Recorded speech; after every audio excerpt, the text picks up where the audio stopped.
Hi hello എല്ലാവർക്കും നമസ്കാരം. അപ്പോൾ കഴിഞ്ഞ ദിവസം ഞാനൊരു വീഡിയോ ഇട്ടിരുന്നു. വീട്ടിൽ തന്നെ എന്തെങ്കിലും ഏണിങ്സ് ഉണ്ടാക്കണം എന്ന് ആഗ്രഹമുള്ളവർക്ക് തുടങ്ങാൻ പറ്റുന്ന നല്ലൊരു ബിസിനസ്സാണ് ഈ ഹോം ബേക്കിംഗ് എന്ന് പറയുന്നത്, കേക്ക് ഉണ്ടാക്കുക എന്ന് പറയുന്നത്. അപ്പോൾ നിങ്ങളുടെ ഏരിയയിൽ അങ്ങനെ കേക്ക് ഉണ്ടാക്കുന്നവരില്ല, ഹോം ബേക്കേഴ്സ് ഇല്ല എന്നുണ്ടെങ്കിൽ നിങ്ങൾക്ക് ഒരുപാട് സാധ്യതകളുണ്ട്. അപ്പോൾ ഇന്ന് ഞാൻ ഇവിടെ പറയാൻ പോകുന്ന ഒരു ഹോം ബേക്കറിന് അത്യാവശ്യം വേണ്ട കാര്യങ്ങൾ, ആദ്യമായിട്ട് നിങ്ങൾ ഈ ബിസിനസ്സിലോട്ട് ഇറങ്ങുകയാണെങ്കിൽ അത്യാവശ്യം വേണ്ട കാര്യങ്ങൾ എന്തൊക്കെയാണെന്നുള്ളതാണ് ഇന്ന് ഈ വീഡിയോയിൽ പറയുന്നത്. അപ്പോൾ ആദ്യം നമുക്ക് വേണ്ട പ്രധാനപ്പെട്ട കാര്യം എന്ന് പറയുന്നത് ഇതുപോലെ മെഷറിങ് കപ്സും സ്പൂൺസുമാണ്. അപ്പോൾ ഞാൻ മെയിനായിട്ടും ഉപയോഗിക്കുന്ന മൂന്ന് അളവിലുള്ള കപ്പുകളാണ്. ഒരു കപ്പ്, അര കപ്പ്, 1/4 കപ്പിൻ്റെ 3 കപ്പുകൾ നമുക്ക് വളരെ അത്യാവശ്യമുള്ളതാണ്. മെഷർമെൻറ്റ് കേക്കിനെ സംബന്ധിച്ച് മെഷർമെൻറ്റ് വളരെ ഇമ്പോർട്ടൻ്റ് ആണ്. മെഷർമെൻറ്റ് ശരിയായില്ല എന്നുണ്ടെങ്കിൽ നമ്മുടെ റെസിപ്പിയും ശരിയാവില്ല.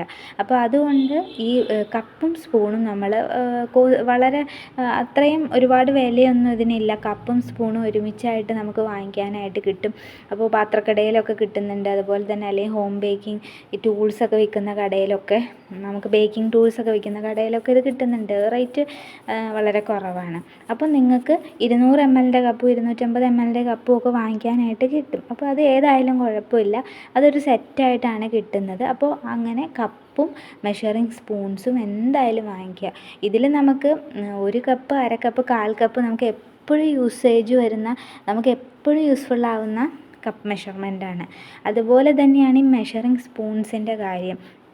വളരെ നമ്മൾ വീട്ടിലെ സ്പൂണൊക്കെ വെച്ചിട്ട് മെഷർ ചെയ്താലൊന്നും, അളവെടുത്താലൊന്നും ശരിയാവില്ല. സ്പൂണിൻ്റെ ആവശ്യം എപ്പോഴാണ് വരിക?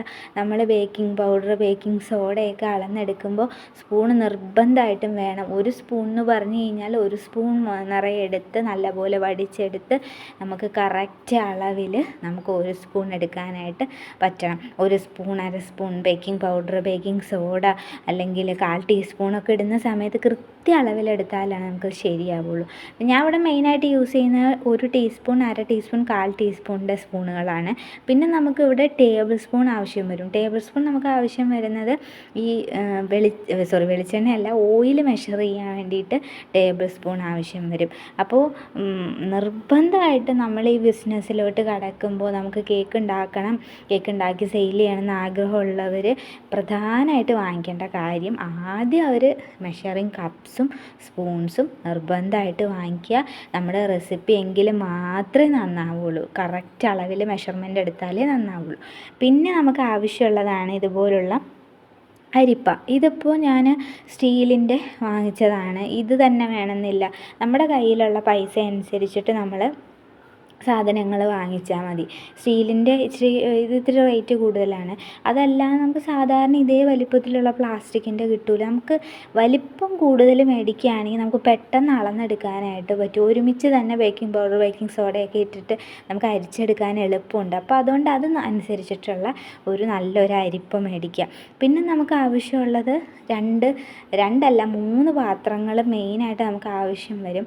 നമുക്ക് 2 എണ്ണം സീവ് ചെയ്തെടുക്കാനൊക്കെ, അങ്ങോട്ടും ഇങ്ങോട്ടും നമുക്ക് അരിച്ച് മാറ്റിയെടുക്കാനൊക്കെ 2 ബൗളുകൾ ആവശ്യം വരും.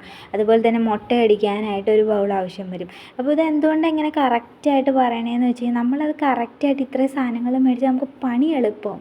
അതെങ്ങനെയാണെന്നുള്ളത് ഞാൻ അടുത്ത കേക്ക് ഉണ്ടാക്കുന്ന സമയത്ത് ഞാൻ നിങ്ങൾക്ക് പറഞ്ഞു തരാം കേട്ടോ. അപ്പോൾ ഇതൊക്കെ ഞാൻ യൂസ് ചെയ്യുന്ന കാര്യങ്ങളാണ്. എനിക്ക് എളുപ്പമായിട്ട് തോന്നുന്ന കാര്യങ്ങൾ ഞാൻ നിങ്ങൾക്ക് പരിചയപ്പെടുത്തി തരികയാണ്. അപ്പോൾ ഇതുപോലുള്ള ബൗളുകൾ, വീട്ടിലുള്ള പാത്രങ്ങൾ എടുക്കാം കേട്ടോ. ഇനി നമുക്ക് ഏറ്റവും അത്യാവശ്യം ക്രീം കേക്ക്സ് ഉണ്ടാക്കുമ്പോൾ, ഐസിങ് കേക്ക് ഉണ്ടാക്കുമ്പോൾ, പേസ്ട്രീസ് ഉണ്ടാക്കുമ്പോൾ ഒക്കെ നമുക്ക് ആവശ്യം വരുന്ന ഒരു സംഭവമാണ് ഈ ടേൺ ടേബിൾ എന്ന് പറയുന്നത്. ടേൺ ടേബിൾ കൂടിയ റേഞ്ചിലും ഉണ്ട്, കുറഞ്ഞ റേഞ്ചിലും ഉണ്ട്. ചിലതൊക്കെ ആണെങ്കിൽ കറക്കി കഴിഞ്ഞ് കഴിഞ്ഞാൽ ഒരുപാട് സ്പീഡിൽ, നല്ല സ്പീഡിൽ കറങ്ങി പോകും.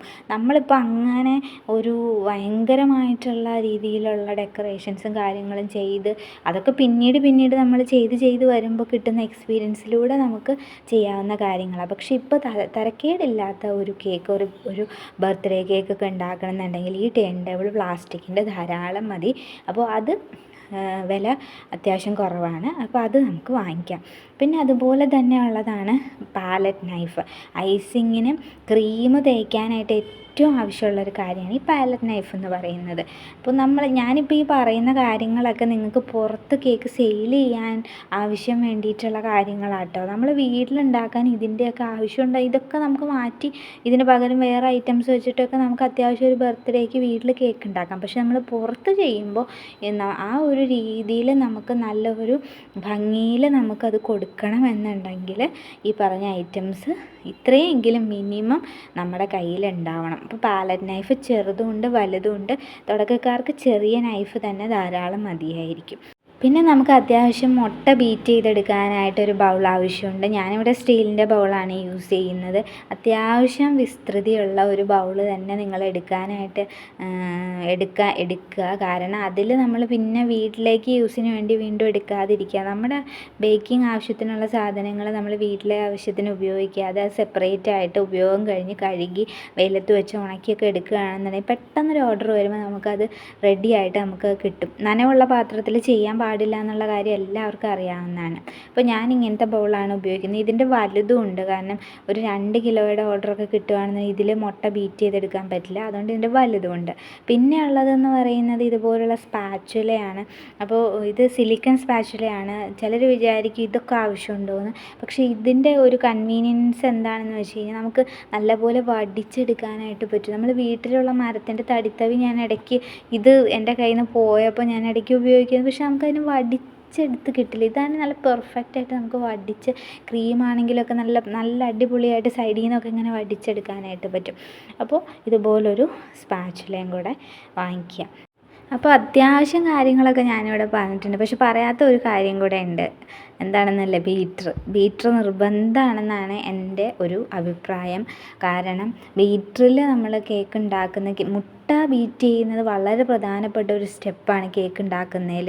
മുട്ട എത്ര നന്നായിട്ട് ബീറ്റായി എടുക്കുന്നു അതിനനുസരിച്ച് മുട്ടയുടെ ഒരു സ്മെല്ല് പോവും, കേക്കിലുണ്ടാകുന്ന ആ സ്മെല്ല് പോവും. അതുപോലെ തന്നെ കേക്കിൻ്റെ കൺസിസ്റ്റൻസി, ആ ഒരു സോഫ്റ്റ്നെസ് ഒക്കെ കിട്ടുന്നതൊക്കെ എഗ്ഗ് ബീറ്റ് ചെയ്യുന്നതിനെ ഡിപ്പെൻഡ് ചെയ്തിരിക്കും.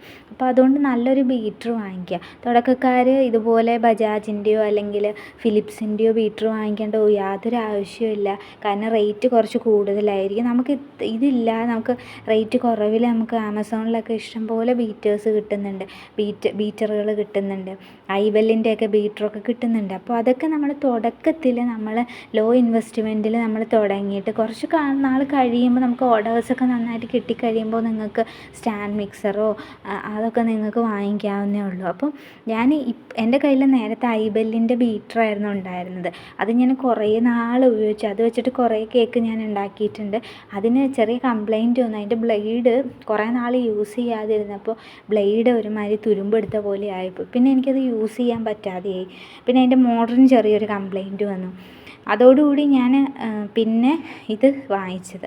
ഇത് നല്ല അടിപൊളി ബീറ്ററാണ്. ഇതിന് 3 സ്പീഡാണുള്ളത്. ഫസ്റ്റ്, സെക്കൻഡ്, തേർഡ് 3 സ്പീഡുണ്ട്. അപ്പോൾ ഫസ്റ്റ് സ്പീഡിൽ തന്നെ ഇടുമ്പോൾ തന്നെ അത്യാവശ്യം നല്ല സ്പീഡാണ്. അപ്പോൾ ഇതെൻ്റെ നല്ലൊരു ഫ്രണ്ടാട്ടോ.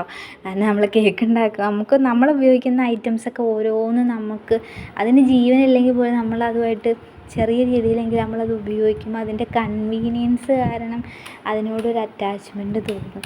അതുപോലെയാണ് എനിക്ക് മര്യാദരാമനിലെ സൈക്കിള്, ദിലീപിൻ്റെ സൈക്കിള് പോലെയാണ് ഈ പറഞ്ഞ ഐറ്റംസിന് ഓരോന്നിനോട് നമുക്ക് ഓരോ ഇഷ്ടമുണ്ട്. അപ്പോൾ ഈ ബീറ്റർ എനിക്ക് കേക്ക് ഫ്ലോപ്പാവാതെ എന്നെ ഹെൽപ്പ് ചെയ്യുന്ന എനിക്ക് എൻ്റെ ഇഷ്ടപ്പെട്ട ഒരു ബീറ്ററാണ് ഈ ബജാജിൻ്റെ ബീറ്റർ. എൻ്റെ കയ്യിലുള്ള ഓവനും ബജാജിൻ്റെ തന്നെയാണ്, OTGയും ബജാജിൻ്റെ തന്നെയാണ്. അപ്പോൾ അതിൻ്റെ വീഡിയോ ഞാൻ സെപ്പറേറ്റ് ചെയ്യാം കേട്ടോ. അപ്പോൾ എന്തായാലും ഇത്രയൊക്കെ ഐറ്റംസാണ് നമുക്ക് തുടക്കക്കാർക്ക് വേണ്ടത്. ഇതിനൊക്കെ നിങ്ങളുടെ കയ്യിൽ ഇതിന് മാത്രം ഇൻവെസ്റ്റ്മെൻറ്റ് ആവശ്യമില്ല. അത്യാവശ്യം ഒരു 1000 1500 രൂപ ഉണ്ടെന്നുണ്ടെങ്കിൽ അത്യാവശ്യം ഈ പറഞ്ഞ കാര്യങ്ങളൊക്കെ മേടിക്കാൻ പറ്റും. കൂടി വന്നാൽ ഒരു 2000 രൂപ, 2000 രൂപയ്ക്കുള്ളിൽ എല്ലാം നിൽക്കുമെന്നാണ് എൻ്റെ വിശ്വാസം. പിന്നെ നമുക്ക് ഓർഡറൊക്കെ കിട്ടിക്കഴിയുമ്പോൾ നമുക്ക് അതിനനുസരിച്ച് നമ്മുടെ കയ്യിലുള്ള ഐറ്റത്തിൻ്റെ ക്വാളിറ്റിയും അതുപോലെ തന്നെ നമുക്ക് ഒരുപാട് ഐറ്റംസും ഒക്കെ വാങ്ങിക്കാവുന്നതാണ്. അപ്പോൾ എന്തായാലും ഈ വീഡിയോ നിങ്ങൾക്ക് ഹെൽപ്ഫുൾ ആകുമെന്ന് വിശ്വസിക്കുന്നു. എൻ്റെ കഴിഞ്ഞ വീഡിയോ കണ്ട് 3 പേര് ലൈക്ക് ചെയ്തു. ആ 3 പേർക്ക് സ്പെഷ്യലി വേണ്ടിയിട്ടാണ് ഞാൻ ഈ സെക്കൻഡ് വീഡിയോ ചെയ്യുന്നത്. 3 പേർക്കെങ്കിലും അത് ഉപകാരപ്പെട്ടു എന്ന് എനിക്ക് തോന്നിയത് കൊണ്ടാണ് ഞാൻ ഈ സെക്കൻഡ് വീഡിയോ ചെയ്യുന്നത്. അപ്പോൾ തീർച്ചയായിട്ടും ഈ വീഡിയോ നിങ്ങൾക്ക് ഉപകാരപ്പെട്ടെങ്കിൽ ലൈക്ക് ചെയ്യണം. എന്നെ കാണുന്നവരുണ്ടെന്നുണ്ടെങ്കിൽ നിങ്ങൾ തീർച്ചയായിട്ടും മെസ്സേജ് ചെയ്യണം, കമൻറ്റ് ചെയ്യണം. അപ്പോൾ ബാക്കി നെക്സ്റ്റ് വീഡിയോയിൽ നമുക്ക് കാര്യങ്ങൾ സംസാരിക്കാം. Thank you.